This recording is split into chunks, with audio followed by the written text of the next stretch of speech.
ridiculous, bro. So that's actually a great segue into the round 2, which is what these consoles can do outside of just playing games. The entertainment factor, the technology factor of these consoles. So since you went first last time, I'm going to break it off. I'm going to go first this time. So I'm going to put up 5 minutes on the clock. When Microsoft first got into the game with the Xbox original, the OG, that fat monster of a console back in the day. That was ugly. It was a giant freaking black brick. What they wanted to do, they wanted to control the living room. They had this idea of, and they kept saying that we want to control the living room, and no one really understood that because that was the days of like PlayStation 1, PlayStation 2 kind of time when Xbox One came out, like GameCube-ish. The Xbox, the first Xbox. Yeah, OG Xbox. Yeah, I mean, I think Xbox and PlayStation 2 got released around the same. Exactly. Xbox was a little bit after PS2. Like they had a little bit of a head start. 2002? Like 2005. So when they came out, no one like a Sony, Nintendo, they were making game consoles. They weren't making entertainment machines. Okay, so when Microsoft came onto the game, they're doing their whole Windows thing. They have the computer stuff going on. So they had this idea of kind of bringing that ecosystem into the living room and having people, have their devices connected and have their TVs connected to this device and all this kind of stuff. And that idea evolved finally when they came out with the 360. And the reason why it was named 360 is because it was 360 degrees of entertainment. It was like a full circle. That was the whole idea of that thing. Like, we want this thing to be like it's a whole circle of entertainment. And then when they came out with the Xbox One, they evolved that idea to being, the one console you need in your living room. That was the reason why it's called Xbox One. So their entire history, Microsoft has been wanting to get into this entertainment business, to control the living room. And I was totally wrong. 2001. I was thinking of Xbox 360, which was like 07-ish. Yeah. The original Xbox was 2001. My bad. I remember playing Turok on that, though. Yeah, Turok. That was a good one back in the day. So as far as entertainment goes, so that's like the history. That's the foundation of what makes the Xbox the best place to be for entertainment.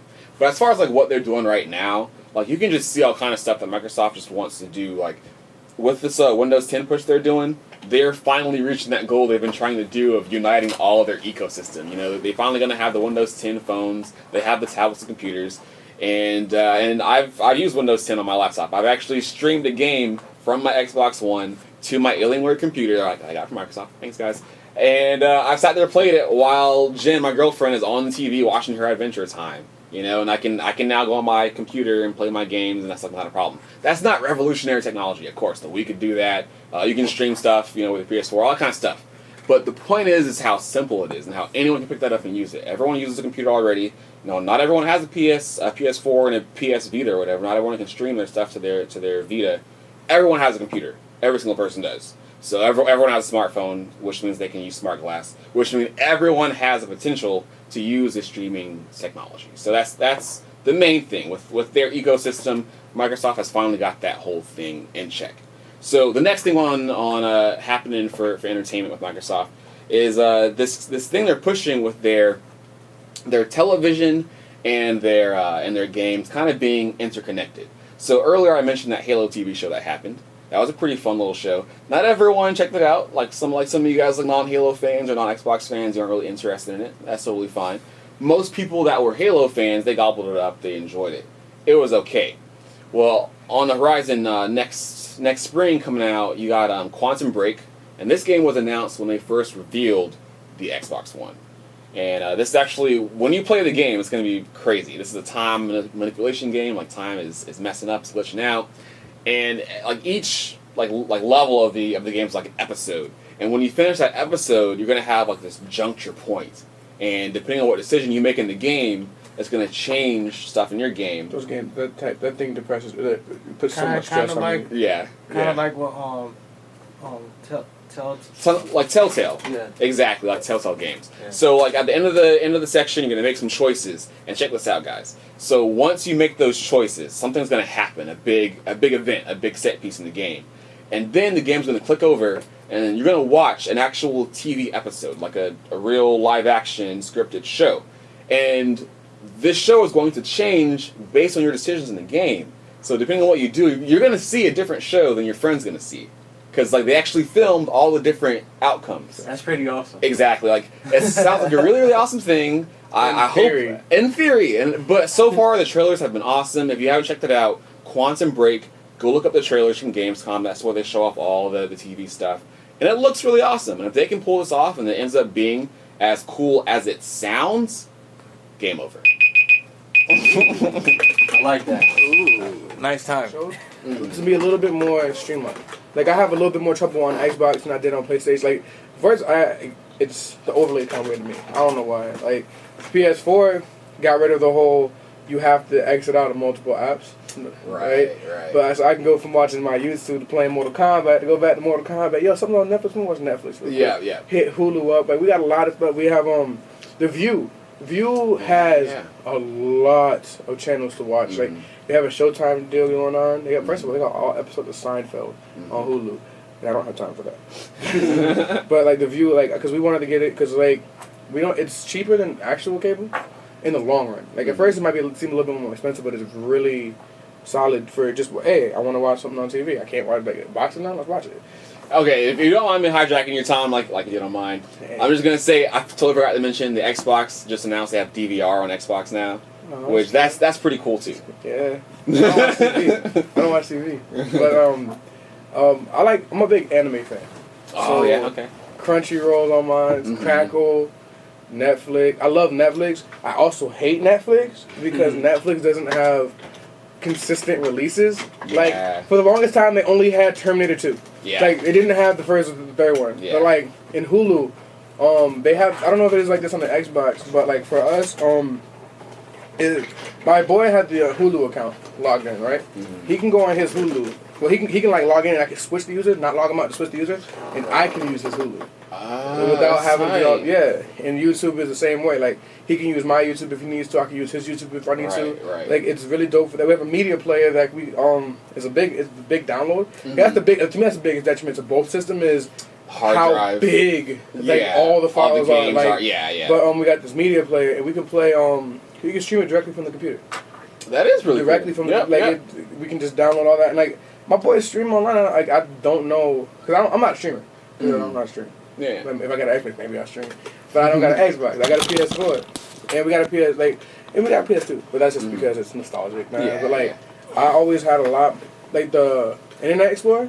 Because y'all have what do you guys run? Is it Bing? It's Internet Explorer. It's Internet Explorer. Right. As far as like a Talking about the search engine? Yeah.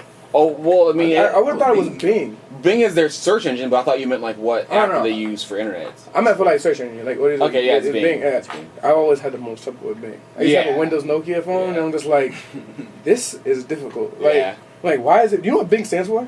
Nope. Because it's not Google. That's a while. Well, I think we run. I think it's actually the Chrome, or it might just be the PlayStation thing. But like I've always been able to find it a lot easier through PlayStation. Like we have the ability. Do you have a share play option on yours? I don't know what that means. Share play means that you can go on a party with a friend of yours, and you click the share play button, and they can play a game that you have. Oh yeah, the share. Yeah, so Xbox does not have that because that's what. I mean, this. I don't even want to get off on this.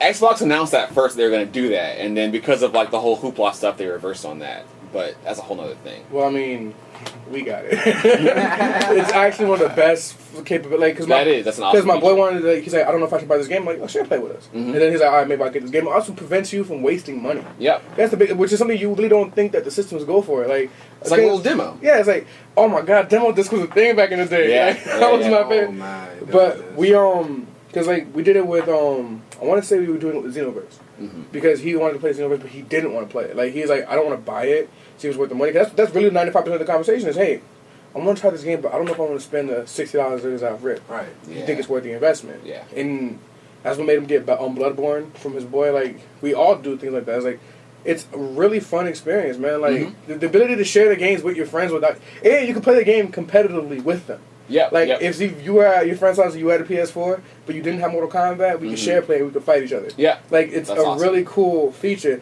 and we both have like second party items that we don't really use that much anymore. Like y'all completely nixed your Kinect, didn't you?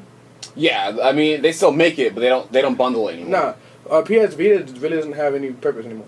Yeah. As far as I know. Yeah. Because the PS Vita was really cool in theory. Yeah. But in actual execution, it kind of fell flat. Because the PSP was dope. Like the PSP, What? You can watch PSP was that thing. UMDs, Universal Media Devices, man. Yeah. It's not too late for the Vita though, right? I don't think it is, but I also feel like they're gonna have to do a massive rehaul, like to get it to be good. You know?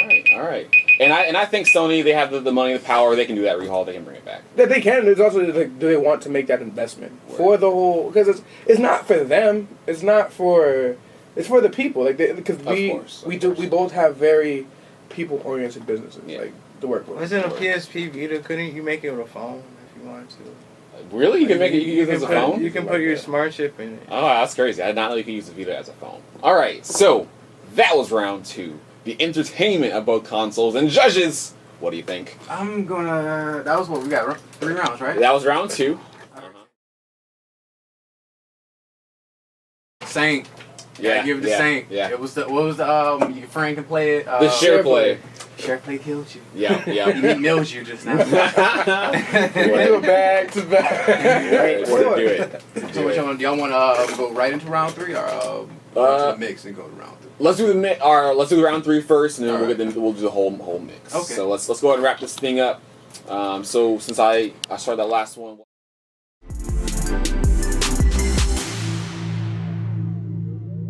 And today it's gonna be Xbox. This guy. PlayStation was good. Versus PlayStation. Lucas repping, and we're gonna do this. It's gonna be 3 rounds. All right. Each round gonna be 10 minutes. Each spokesperson has 5 minutes, and the first round is gonna be games. So which system has the best games? The best games like now, and the best games like coming out like in like the next year. Okay. So games now, and then round 2 will be entertainment.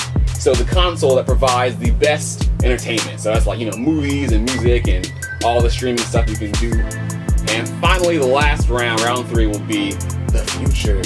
So looking forward to VR technology and games coming out way down the horizon and like other really, really big stuff. You got a lot of things coming from the games and shit too. Man. Exactly. Yeah. So this should be a really, really fun little throwdown here. And at the end of each round, we're gonna have our judges here, Jemsky, Black, and Smoke, decide a winner who won that round. And then at the end of the whole thing, we'll tally it all up and we'll see who won. If Smitty beats me in this, he'll have to see me on side with competitive podcast. Oh, that's a deal. That's a deal. All right. So since I threw down the